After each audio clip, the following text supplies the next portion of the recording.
Sesat pikir pembela Kerry, anak Riza Khalid. Untungi negara sampai 17 triliun tapi malah dituntut 18 tahun penjara dan ganti rugi 13,4 triliun.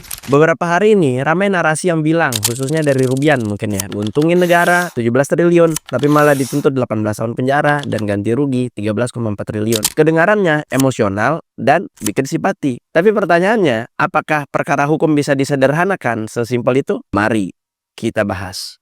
Pertama, narasi menguntungkan negara itu nggak otomatis menghapus potensi melanggar hukumnya, Mbak. Dalam hukum pidana, yang dinilai itu bukan cuma soal akhirnya, tapi prosesnya. Negara bisa saja menerima manfaat ekonomi, tapi kalau prosesnya diduga melanggar hukum atau merusak tata kelola, unsur pidana tetap bisa diuji. Jadi logikanya bukan untung atau rugi, tapi sah atau tidaknya tindakan tersebut. Kedua, soal tuntutan 13,4 triliun. Rubian ini bilang angkanya nggak jelas dari mana. Padahal dalam praktek persidangan, angka tuntutan biasanya berasal dari konstruksi jasa, gabungan kerugian keuangan negara, dan kerugian perekonomian negara. Bisa diperdebatkan, tentu aja. Tapi bilang nggak jelas dari mana tanpa lihat dokumen tuntutan, itu juga simplikasi, Mbak. Ketiga, argumen nggak ada saksi yang bilang bersalah. Dalam hukum, pembuktian nggak berdiri pada kalimat saksi. Saya sering bilang kayak gini. Hakim itu melihat rangkaian dokumen, aliran transaksi, relasi bisnis, keterangan ahli, dan konteks perannya.